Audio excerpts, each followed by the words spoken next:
trying to say is this may be the closest, or rather the. I'm never going to be able to make this joke, G Clef.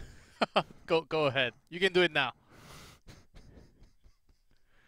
I was going to say this is going to be the most one-sided series of the tournament so far, as we've only had two. But the difference is real. BlossoM really struggling so far against the just overall standard drafting and play from MVP Miracle. Cho'Gall just getting bopped there. And look, I mean, I talk about the double studs. You've got a hero, ETC, that could just slide through. And before anyone's out there saying, well, like, well, Gall can still cast his abilities. Yeah, but he can't escape. And when you've got that extra damage going on, he dies, whether he can attack or not, because he can't move. And, you know, you end up with this situation where you've got this big hero with bonus attack damage to large heroes, the bigger they are, as you mentioned, just crushing him down. And they couldn't find anything with it. He was really the only range damage. He was kind of like this impervious mage because he's inside of Chol. He's attached, but let's just move that game out of our minds as we go into map number 3. It's going to be the third map pick, potentially the last for Miracle on Sky Temple. And we did move that game away, but let me just bring it back for a second. Not that BlossoM played it terribly. We did criticize the Tychus not banning out when they were going to choose Cho'Gall, but it was actually Miracle. I took a closer look at their skill shots from Dami, Darvish, Crazy Moving. They are so good at the moment. I think they have stepped up within that time of practice time. In the very first fight, the detainment strike was solid. Hit Cho'Gall into the wall to get that stun. Well, Cho'Gall is not the hardest target to actually hit. Sure, but I mean, but still, that's not a point for them. It's a point against them. Yep. Did not work out in our most one-sided game of the evening. We'll see if BlossoM can bring it back here as we see the Instaluck Zeratul ban here. Probably looking to grab Falstad again, I imagine, for no chat as their first pick on this very map. Falstad or Zarya would still be okay. Problem with Zarya is you'll probably have the Vala Ariel taken away from you if you do it. But then you could push down a more global comp, but Zarya doesn't pair too much with that. I think they're trying to think about if there's a way they can make this work, similar to how you know, we saw this earlier tonight with the Zarya picked up later.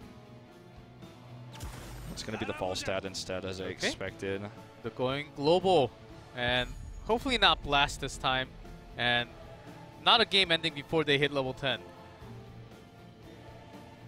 Miracle did pressure super hard in game number 1 and 2, and crushed down from the beginning of the game. Maybe it's time to switch gears and try to think into a longer game where they can come back at later levels of the map.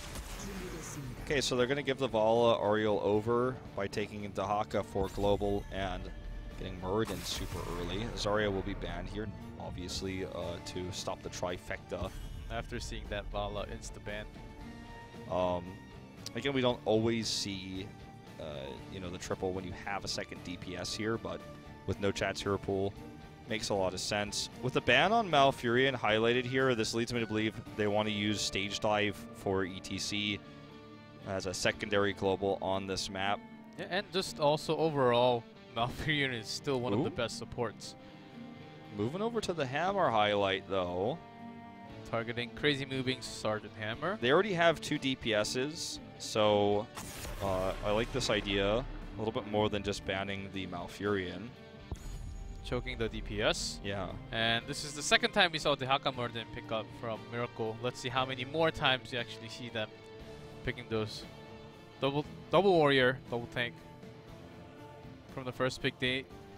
Before the long break, this phase number 1, they've been putting the DPS, Vala, Tastar, and Tracer up on the top. They always showed what they wanted to do from the beginning of the draft. Feels like they really changed what they wanted to do along with the style of the drafting, and they are going with the tanky frontliners first, the obvious picks, and then hiding. They can have the other team try to pick what they want, really not give them the 100%, but still take away some with the bans, but also have their own team comp at the okay. Well, that's the answer exactly for what we want to see. This is what they're looking for in terms of DPS range wise.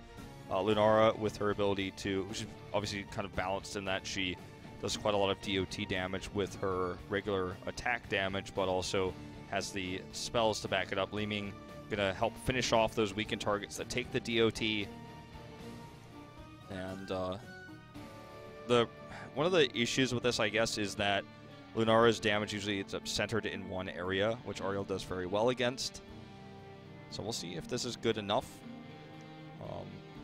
Taking some creative liberty, I would say Miracle is with this one. You know, sometimes when you have this lockdown where you have Vala taken away, Falstad's taken away, and you've got Hammer already removed, you end up with this weird auto attack heroes. That's when we see the Raynor slip in sometimes. It's going to be the Lunara this time. So BlossoM, are they going to pick that ETC up? They hovered the Malfurion ban, so that leads me to believe that's definitely where the lock in. But the question is, with what? And we're looking for Wiz's hero here, and it's going to be Arthas and Johanna.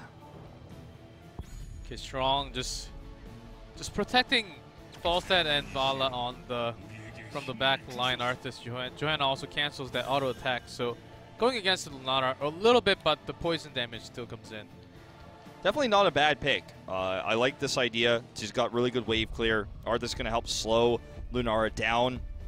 Already a fairly vulnerable hero. The Howling Blast can be really strong. And this seems to be the best chance yet BlossoM's had in terms of their compositions going into the draft in this third game. But it's Sky Temple. This map can end very quickly. They need to be sure that they have a strong early game, or Miracle should just snowball their way into a 3-0 here in our second match of the evening. Our last match for tonight, BlossoM versus MVP Miracle.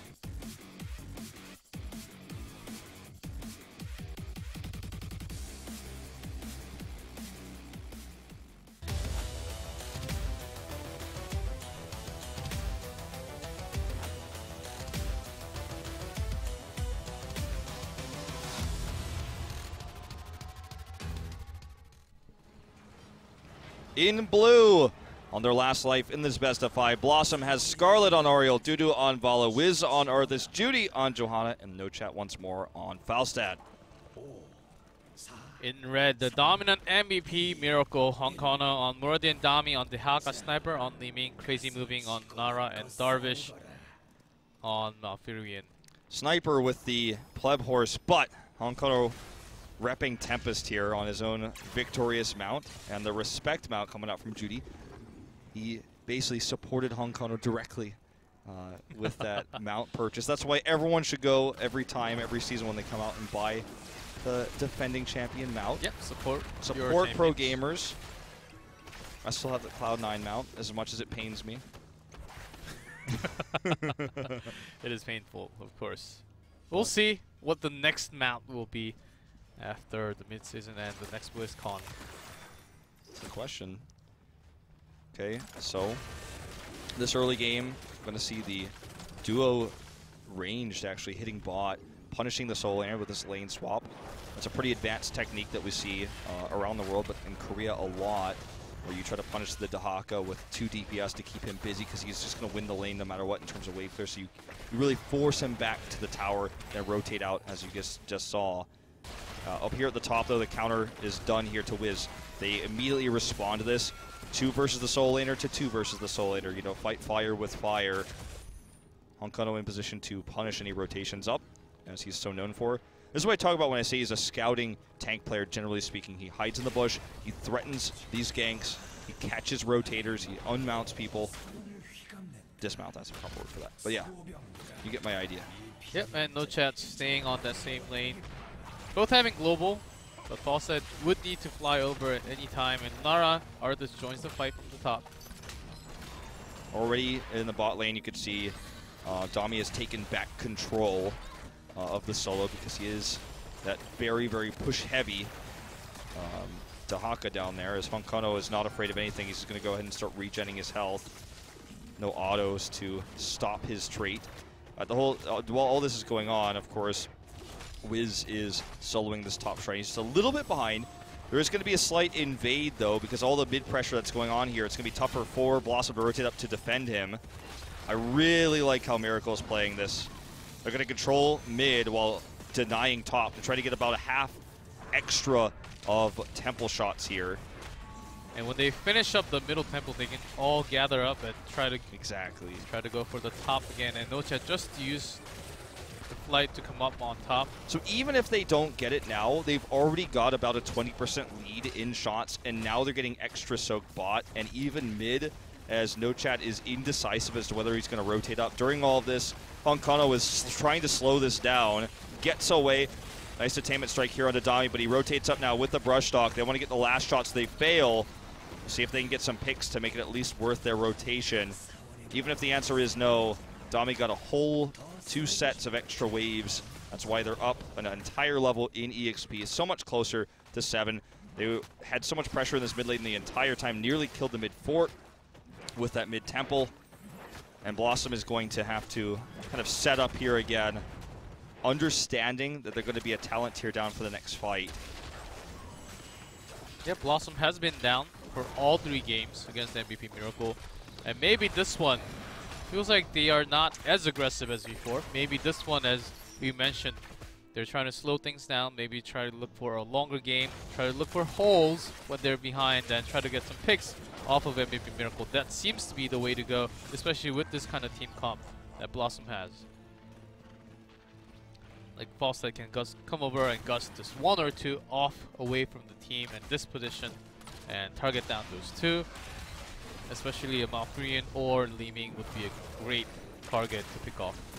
This is a really a heavy amount of pressure here from BlossoM in the bot lane.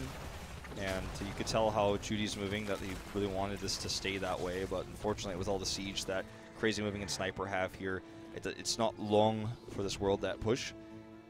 And BlossoM has made the talent tiers competitive. They're 7 and 7 currently. Nochat's going to get this extra soak, the extra stacks, as Miracle is going to set up to take this camp. Control vision. Neither team able to kill the well going to this next shrine, which will almost certainly determine who gets heroics first. Looks like Miracle is going to have Crazy Moving work on this wall. They can get this wall and the mid fort. That's really going to put the extra pressure on. Honkano spots this, actually. This rotation over to the Knights. He's going to go for the steal. Unfortunately, no one is going to take the bait. Dami coming up, though. And will BlossoM stop this? No, they cannot. And 2v3. They just walk up and take it. What an aggressive play. Cleanse goes down, but even our observer is freaking out now. Yeah, Cleanse goes down. He does barely survive, but that was scary. Honkano just went in like a boss. And BlossoM thought, oh my gosh, they're all coming in. And when Miracle really needed like 3-4 more seconds to actually join and fight into that, Honkano was just so brave going in, and BlossoM could have thought, something's up here. We have to disengage. They knew at the least Dami was going to be there, but I feel like they could have defended a little bit more confidently with the vision that they had of the other heroes on the map, but there was definitely a panic moment there. Yep, they're already 2-0 down. I think that also affected a little bit, and Miracle just hit level 10. This will be a 3 temple at bot. Honkano just has to sit here. Yep. And he's not picking it at the moment. Maybe a Haymaker? He is the man with the Haymaker. That would be fun. I would enjoy it. However, I will doubt. I will have doubts about the chances of him picking that, as perhaps even the UI has bugged out about here, because I don't see even the 10 there probably, but I'm sure he just hasn't locked it in yet. Yep, he always does that. He's the man. All right, so Scarlet's really risky position there, but immediately gets the detainment strike he needs to escape. You're going to see the collapse attempt here onto Dami. He's already healed himself up, and now he's going to maybe try to turn this. No globals to help come up here and save him. Gets a nice drag here onto Wiz. Now the rotation is coming up. Yep. Burrows again. And Lunara is a fast-paced runner there. Yep, and even having the leaping strike, so he can go over any time. This may have been an overextension for BlossoM. A huge orb connects with no chat there. It's going to force him to Hearth home. They have heroics now, so we're tied up a piece to, each. As Honkano still hasn't locked in his heroic.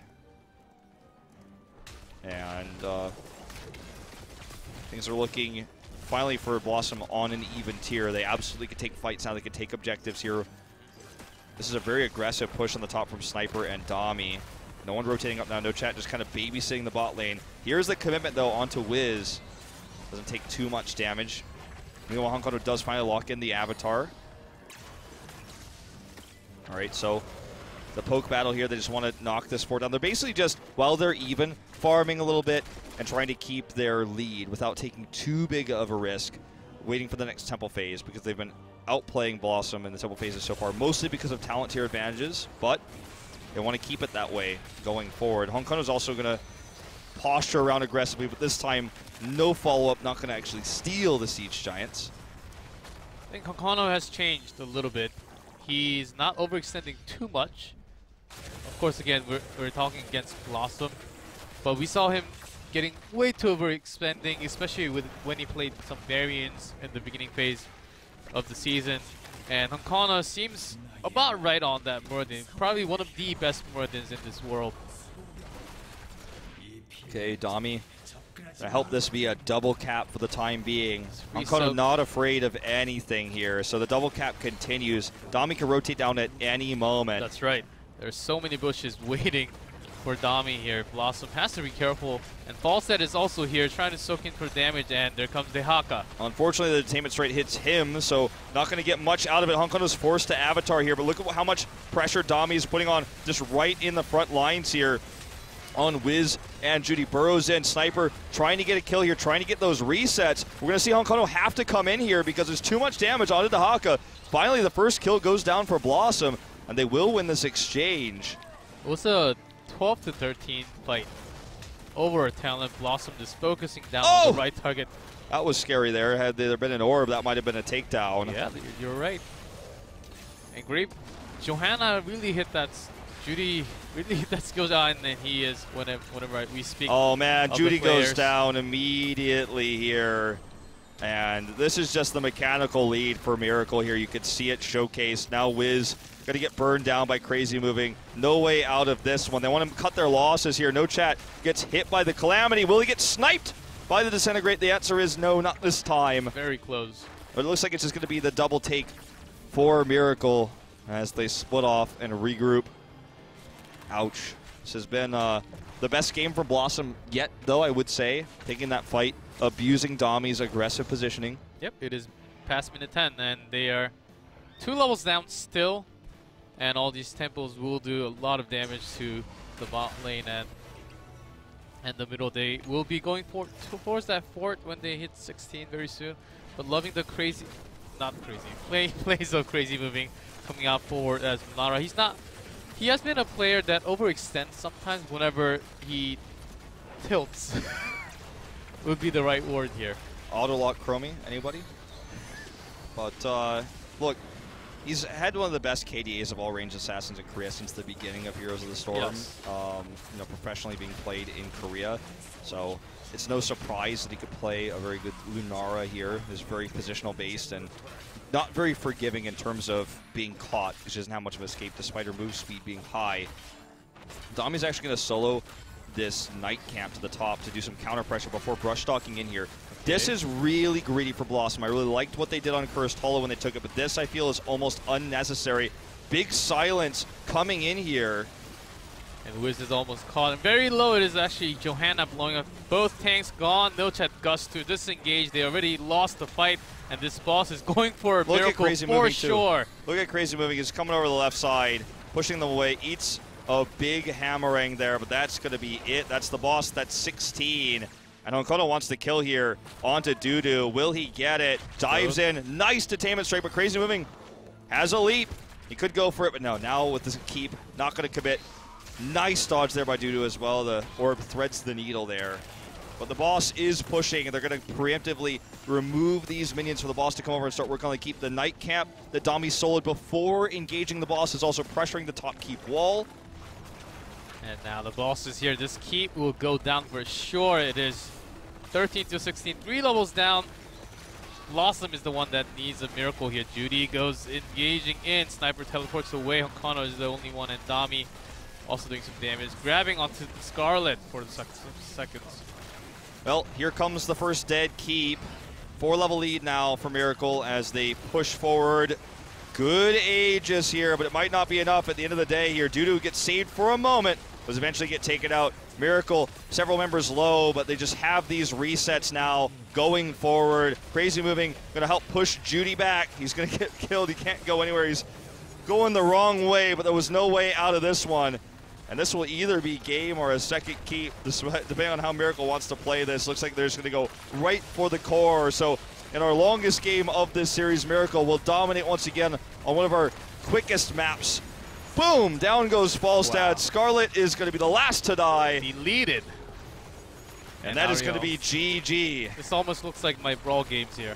Yeah, feels that way. The leap into the Hall of Storms knocks Cravey moving out, but it won't matter. This is going to be a 3-0 victory here for MVP Miracle, having a better start to this second split here than their first in HGC Korea, as the core will go down, and that is going to be at GG. A 3-0, a much-needed 3-0 for Miracle, with their position currently in 6th place at HGC Korea. And all they need every win they can get, but they need every map win that they can get. And this is exactly what they wanted. Definitely a better start compared to their very first day at HGC Korea back in February. So, well played there. Not that BlossoM did try a few new things, as I mentioned. They are the team to try a lot of the various things that Wiz would come up with his brain, but did not work perfectly against MVP Miracle, and they looked a lot better from the beginning compared to before. For BlossoM, they tried a lot, they experimented a lot in this series, I really have to say, especially the Chogo game on Infernal Shrines. It's day one. We're very early in this second split. They have so much more time to improve, and, you know, taking an 0-3 loss is painful against a top-tier team like this, even though Miracle is down at 6 and underperforming in Korea. Results-wise, they're a top-tier team worldwide. They have more experience in LAN, some of these ex-TNL players, for example. I feel like BlossoM just got outplayed in this series, and it's easy to look at this series and go, BlossoM is terrible. But I feel like that's not actually true. What's actually true is that Miracle played well. I feel like they fixed some of the problems they had. As you were saying, Hong Kong seems to be playing a lot more conservatively today. Yep. Reminds me of the old Hong Kong that we saw back in spring season 2016, or excuse me, summer season. Spring as well, but summer specifically, where he was playing, cutting members off, aggressively going for camp steals, threatening ganks, counter gank potential. You know, when you see the top laners, the solo laners, when the lane that Hong Kong wants to gank for is pushed, they intentionally sometimes will allow a lane to push. He comes up for the gank, and then he knows that the opponents know he's there, so then he will see the ETC, for example, coming up, spot him, stun him, and then the mid gank will surround the ETC and punish him. There's a lot of